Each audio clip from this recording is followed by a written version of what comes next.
मेरे प्रिय आत्मन, साई के मेरे सभी विश्व के भक्त श्रद्धा सबूरी के साथ साई बाबा का आशीर्वाद और साई का ध्यान करते समय ध्यान क्या है और ध्यान की शक्ति क्या है, इसको जानने वाले और साई बाबा का आशीर्वाद प्राप्त करना चाहने वाले सभी मेरे प्रिय आत्मा, बड़ी विश्वास के साथ और सादगी के साथ आप मुझे सुनते हो। हर दिन आपकी रोजमर्रा की जिंदगी के में साथ काम करते करते साई की पूजा, प्रार्थना, ध्यान, समाधि, भजन और उसके साथ क्रिया और साधना करते करते आप जुड़े हो। बहुत पहले मैंने कहा था कि साई का आशीर्वाद ये सबके लिए आशीर्वाद है और वो हमें आज 100 साल हो गए बाबा ने आत्म शांति के लिए अपने देह को छोड़ा और समाधि के साथ हमें सबको आशीर्वाद दे रहे। ये आशीर्वाद बाबा जब थे तो क्या करते थे बाबा? आए हुए रुग्णों की सेवा करते थे, आए हुए मरीजों की सेवा करते थे, जो भी वहां के उस समय के महिलाएं भगिनी थी उनको आशीर्वाद देते थे और उनको अपने कुटुंब में, अपने परिवार में जो भी समस्याएं होती थी वो बाबा के पास आके अपना दुख व्यक्त करती थी। बाबा उनको आशीर्वाद देते थे, उनके घर में प्रसन्नता आती थी। उस समय के जो किसान थे बाबा के पास आते थे और बाबा उनको आशीर्वाद देते थे। चमत्कार बाबा ने कुछ किए।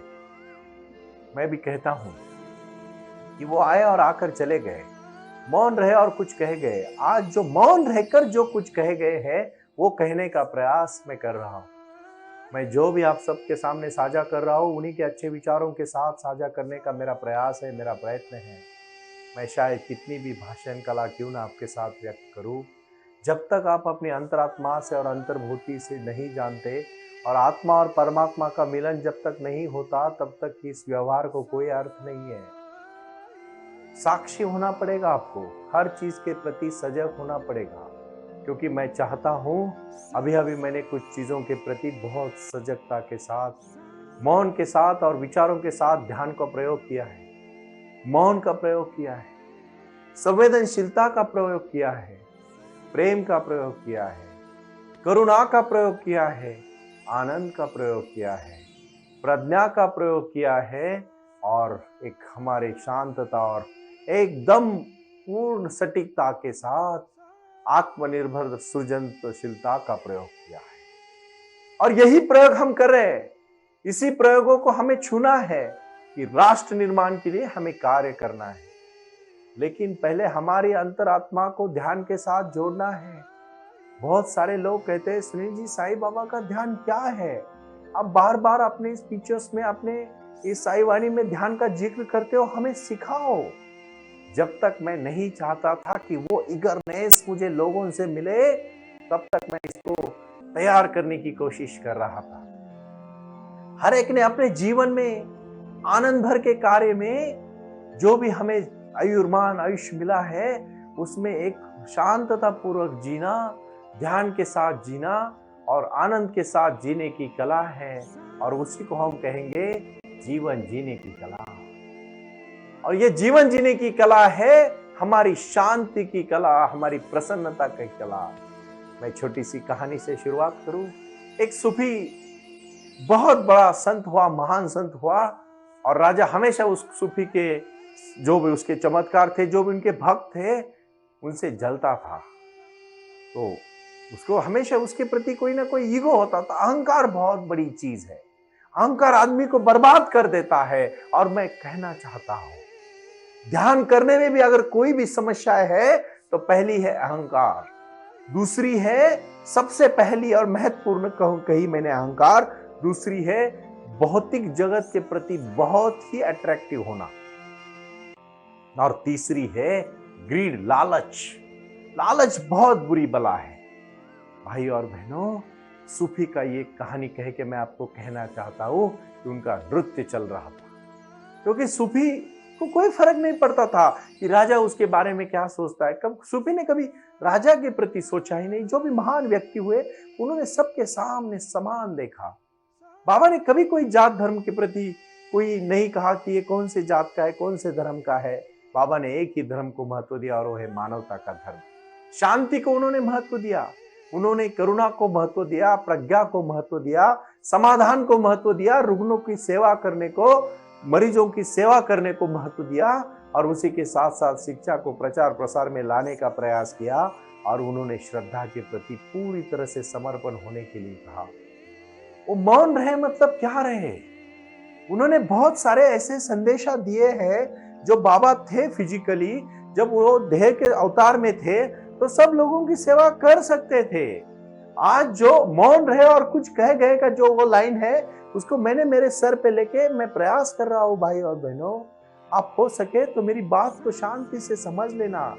उस ध्यान को पाने के लिए और उस ध्यान को आत्मसात करने के लिए आपको कुछ नहीं, मैं जैसे कह रहा हूं वैसे प्रणाली से आत्मसात करना है और हर चीज को पाना है। वो सूफी संत जब मर्ज कर रहा था, उसका जन्मदिन था, तो उसके मित्र आए थे, खान पान चल रहा था, नृत्य चल रहा था, गाने चल रहे थे, सुगम संगीत बज रहा था और बहुत ही मजे में सब आनंद उठा रहे थे। तो राजा बहुत जल जाता है और अपने सैनिकों को भेज के कहता है कि जाओ कहो सूफी को आज दोपहर में कि तुम्हें आज शाम को 6 बजे फांसी देने वाले हैं। उसका सैनिक चला जाता है और उस भरी सभा में जाके कहता है, सूफी संत, राजा का आदेश आया है, संदेश आया है, आपको शाम को 6 बजे फांसी देने वाले हैं। सब शांत, प्रसन्नता, सभा शांत हो जाती है। लोग खान पान छोड़ने की बात करने लगते हैं। तुरंत सूफी संत और जोर से नाचने लगता है और सबको कहता है, अभी तो आप रुक क्यों गए हो? ये तो मेरे जीवन का अंतिम समय चल रहा है। समय तो आने ही वाला था, लेकिन राजा ने आज तय कर लिया। राजा, मैं आपको धन्यवाद देना चाहता हूं। और जोर जोर से नाचने लगे। जो संदेशा लेके वो सैनिक आया था वो वापस चला गया और राजा को सभी दरबार में कह दिया। जब जैसे ही मैंने उनको संदेशा कहा, वो जोर से नाचने लगे। राजा ने हंसा और मुस्कुरा के कहा, अभी मुझे ही जाना पड़ेगा। राजा उनके पास आया, उनके पैर छुए और कहा, आपने ये कैसे कर दिया? आपको जरा भी डर नहीं लगा? सूफी संत ने कहा, राजा, जाना तो सबको ही है, आपको मैं धन्यवाद देना चाहता हूं कि आपने मेरा समय तय किया, इसलिए मेरा बहुत आखिरी समय में और भी नाचना चाहता हूं। और राजा कहता है, मुझसे गलती हुई, मुझे माफ कर दीजिएगा, मैं आपको फांसी विसी नहीं देने वाला। जीवन में जो समस्या है नहीं, उसके प्रति हम इतने डरे हुए रहते हैं कि जो समस्या से हम मरने से पहले मर जाते हैं। भाई और बहनों, यही तो ध्यान सिखाता है। ध्यान आपको निष्क्रिय नहीं करता। ध्यान आपको कार्य में कभी प्रॉब्लम या कोई समस्या खड़ी नहीं करता। ध्यान आपको और प्रगल्भ बनाता है, मैच्योर्ड बनाता है, समग्र भावनाओं के साथ जुड़ने के लिए और अपने कार्य को और अच्छी तरह से करने के लिए परिपक्व बनाता है। ध्यान आपको मैच्योर्ड बनाता है, ध्यान आपको सजग बनाता है और ध्यान आपको परिपूर्णता की ओर लेके जाता है और इसी जन्म में, इसी धर्म में आपको क्रांति और सुख शांति देने का काम करता है। कुछ कर गुजरने के लिए मौसम नहीं भाइयों, मन चाहिए और वही ध्यान का मन है। साधन तो समय होगा, समस्या होगी। ध्यान की एक बार अगर रुचि लग गई, किसी और चीज की रुचि की और आपको कहीं बहकाव की कोई जरूरत नहीं होगी, आपका मन ऐसे ही लग जाएगा। बहुत सारे ध्यान के प्रकार मैं सिखाऊंगा, लेकिन क्रिया से पहले मैं कहना चाहता हूं, साक्षी होने का जो भाव है उसी को मैं ध्यान कहता हूं। और मैं एक छोटी सी कहानी और कहना चाहता हूं। एक राजा अपने दरबार में सभी लोगों को सम्मानित करता था हमेशा। एक पहरेदार था वहां और वो पहरेदार वो राजा के राजबाग जो होती है उसका ख्याल करता था। लेकिन रात में एक बहुत बड़ा संत आता और वो जो राजबाग थी उसके बगल में बिल्कुल एक नहर थी, एक छोटी सी झील थी और उसके पहले एक नदी थी, एक नहर थी, उस नहर के पहले एक झील थी और झील के पहले एक नदी थी। जो नदी वहां से बहती थी, वो नदी के पास जाके वो संत बैठता था। रात को 2-3 बजे तक बैठ के निकल जाता था। वो पहरेदार ने देखा, उसको रहा नहीं गया। वो हर दिन वो संत के पीछे जाता था कि वो संत क्या करते हैं। कुछ नहीं, 10-11 बजे रात को आते थे, वहां बैठते थे, 3-4 घंटा शांति से बैठते थे और वापस चले जाते थे। 1 महीना हो गया, 2 महीना हो गए, 3 महीना हो गए, 4 महीने के बाद वो पहरेदार उनको कहता है, माफ करिएगा, आप तो भले इंसान लग रहे हैं, लेकिन आप रात में आते हो तो मैं आपके पीछे पीछे आता हूँ और मैं छुपके से देखता हूँ, आप कुछ नहीं, बस एक पत्थर पे बैठते रहते हैं उस झील के पास, उस नदी के पास, और आप वापस चले जाते हो। आप कुछ भी नहीं करते, आप काम क्यों नहीं करते, आप क्यों आते हो इतनी रात को? तो वो संत कहते, मैं तो पहरेदारी करता हूँ। किस चीज की पहरेदारी? आप किस चीज की करते हो? मैं तो राजा का बगीचा संभालता हूँ, मुझे उसकी तनख्वाह मिलती है, मैं वही काम करता हूँ, सब बगीचा का, ये राजबाग का मैं पहरेदार हूँ। वो संत, महान संत कहते हैं, मैं भी पहरेदार हूँ मेरे खुद का। मेरे मन के अंदर कुछ बुरे विचार ना आए, इसका भी मैं पहरेदार हूं। मैं किसी दूसरे का पहरेदार नहीं हूं, मैं मेरा पहरेदार हूं। तो ये कैसी बात हुई? फिर आपको तनख्वाह कौन देता है, रोजी रोटी कौन देता है? इससे तो आपको कुछ भी लाभ नहीं है। फिर वो संत कहते हैं, बेटा हर चीज तनखे से नहीं मिलती। क्यों फिर इतने सारे कमाने वाले हजारों करोड़ों लोग आज सोसाइटी तक पहुंचते हैं? मैं इतना ही कहना चाहता हूं, अपने जीवन में ध्यान के प्रति सजग होने के बहुत सारे मार्ग है। मैं अभी साई क्रिया और साई ध्यान तो अंतिम है जो बाबा ने दिया है, उनके आज प्रेजेंस नहीं होने के बावजूद भी उनका आशीर्वाद हमें मिलेगा, और वो महान कार्य करने के लिए मैंने मेरा रास्ता चुना है साई वाणी। आपको जुड़ना पड़ेगा बाबा के। आप अगर सही भक्त हो, श्रद्धा सबूरी के साथ बाबा से जुड़ना पड़ेगा। वो क्रांति, वो भक्ति, वो शक्ति, वो ध्यान, वो अपनापन, वो लगाव, वो सहजता, वो सजगता, वो प्रयास, वो प्रेम और वो करुणा आपको आभा, और वो विचार और वो शक्ति, वो ऑरा, वो कुंडलिनी आपको अंदर से अंदर जागनी पड़ेगी, और आग बंद करके अंदर का प्रवास शुरू करना पड़ेगा। 1 घंटे का समय आपको सभी क्रियाओं को जोड़ना पड़ेगा। ये क्रांति इतनी आसान क्रांति नहीं है। जिस दिन होगी उस दिन आपके जीवन में नया बदलाव आएगा, नया दौर आएगा, और नई शुरुआत शुरू होगी, जिसको रोकना आपके हाथ में नहीं है, जिसको टोकना आपके हाथ में नहीं है, जिसको सिर्फ सजगता से देखना आपके हाथ में है। और यही है क्रांति। रोटी, कपड़ा, मकान, शिक्षा और आरोग्य के प्रति साई वाणी कटिबद्ध है। ये साई वाणी के साथ मेरे माता पिताओं का आशीर्वाद, साई बाबा की पुण्याई, साई बाबा ने दिया हुआ मुझे इनलाइटमेंट का आवाज, और अंदर की शक्ति को जानने के लिए ध्यान के प्रयोगों की शुरुआत ही मेरे जीवन का लक्ष्य और कार्य है। भाई और बहनों, ये बारामती का जो आंगन देख रहे हो, ये आंगन साई वाणी का आंगन है। इस आंगन के ऐसे 108 सेंटर मैं पूरे हिंदुस्तान में बनाने का प्रयास जो कर रहा हूँ। हजारों मेरे आज दोस्त, मित्र, भाई बहन इस कार्य में जुड़े हैं। प्रारंभ करो और जारी रखो का नारा हमने दिया है।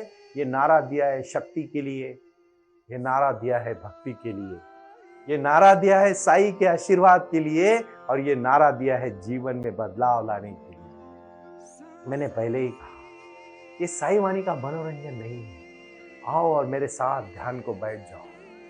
मैं जैसे जैसे कह रहा हूं वैसे वैसे क्रिया अभी शुरू करो, क्योंकि यही क्रिया जीवन की सबसे महत्वपूर्ण क्रिया है, और इसी क्रिया को हम कह रहे हैं। आज की साई क्रिया है नो माइंड। मन में कुछ भी नहीं होना, मन को खाली करना, मन को शांत करना, बोलना भी नहीं, ना सुनना है, सिर्फ मन का पहरेदारी को, अपने मन में किसी को अंदर नहीं आने देना है, ना बुरे विचारों को आने देना है, ना काम के विचारों को आने देना है, ना कि डर के विचारों को आने देना है, और आज ही इसी मूवमेंट को जीना है। ना कल पे भरोसा करना है, ना जो दिन निकल गए उनके ऊपर सोचना है। जो आज इस मूवमेंट को जीने की कला सीखता है, वही जीवन को कुछ पाने के लिए हकदार है। इसीलिए भाई आज आप समझो, उठो, और तब तक मत रुको जब तक आप कुछ हासिल नहीं कर सकते। बहुत बड़ा लक्ष्य नहीं है, अपने को इसी मूवमेंट में जीना है, इसी पल में जीना है। और आज एक ही चीज को अपने को शुरुआत करनी है, इस पल को जीवो, और इस पल के जीने के लिए खुद शांत हो जाओ। मेरे साथ बोलो, अनंत कोटि ब्रह्मांड नायक श्री सच्चिदानंद साईनाथ महाराज की जय। और शांति से बैठो, पद्मासन में ध्यान मुद्रा करो, और सिर्फ अपनी शक्ति की तरफ ध्यान दो। गहरी सांस लो 5 मिनट। सांस को अंदर ले रहे हो, क्रिया की पहली स्टेप है, और बाहर छोड़ रहे हो। और सिर्फ बाद में ये 5 मिनट क्रिया करने के बाद सांस को सिर्फ बाहर फेंक रहे हो आप, उसके बाद आप एक सांस नाक से सांस अंदर ले रहे हो और दूसरी से छोड़ रहे हो। तीसरी और सबसे महत्वपूर्ण क्रिया है कि आप अपने पूरा लक्ष्य अपने, जैसे भगवान शिव की तीसरी आंख जहाँ होती है और अपने दोनों आंखों के बीच में जो अपना मस्तिष्क है उसके ऊपर आप ध्यान केंद्रित कर रहे हो और आराम से आप ध्यान में प्रवेश कर रहे हो। आगे का वीडियो म्यूजिक के साथ बालाजी जी डालिए 3 मिनट में। आप सभी भक्त साई ध्यान कर रहे। ओम साई राम, प्रणाम। ओम साई राम। प्रारंभ करो, जारी रखो। इसी विचारधारा से साई वाणी का प्रारंभ हुआ। शिरडी के साई बाबा का आशीर्वाद पाके खुद अपने जीवन में एडवोकेट डॉक्टर सुनील नाना साहेब करपे जी ने साई वाणी के इस कार्यक्रम को प्रारंभ करते हुए 21वीं सदी को सही में साई बाबा के आशीर्वाद से लोगों के जीवन में बदलाव एवं खुशियां लाने के लिए साई वाणी का प्रारंभ किया। लगातार लोग साई वाणी को सुनते आ रहे हैं। साई कृपा जो साई ध्यान से जुड़ी हुई है, क्योंकि मेडिटेशन ही एक ऐसी शक्ति है जो जीवन में क्रांति ला सकती है, बदलाव ला सकती है और खुशियां दे सकती है। लेकिन उसके लिए प्राणायाम बहुत महत्वपूर्ण है और अपने संकल्प के प्रति अडिग रहकर उन्होंने प्राणायाम की श्रृंखला को अपनी शक्ति से जोड़ा और उसको साई क्रिया के माध्यम से साई ध्यान के प्रति वो लगातार लेके चले गए। इन सब क्षेत्रों के लिए एक ऐसा परिक्षेत्र होना चाहिए जहां लोग आए और रुके। शिरडी में साई बाबा के समाधि के आशीर्वाद के बाद उनको ज्ञान और ध्यान दोनों की शक्ति देने का प्रयास किया जा रहा है। इसीलिए साईं बाबा की 65 फुट हिंदुस्तान की सबसे बड़ी प्रतिमा बनाकर वहां बाबा का मेडिटेशन सेंटर खोला गया है। साई आंगन इस नाम से यह जाना जाता है। देऊळगाव गाड़ा, तालुका दौंड, जिला पुणे, यहाँ साई आंगन की और बारामती क्षेत्र में साई आंगन में इसी क्षेत्र की निर्मित करते हुए उन्होंने यहाँ निजी व्यवस्था के साथ बच्चों के लिए गुरुकुल सिस्टम का इंग्लिश माध्यम का स्कूल, जहाँ बच्चे पढ़े और जहाँ बच्चे गुरुकुल में रहकर गुरुकुल के माध्यम से गुरुर ब्रह्मा गुरुर विष्णु गुरुर देवो महेश्वरा गुरु साक्षात परब्रह्म तस्मै श्री गुरुवे नमः इसका ज्ञान ले पाएं।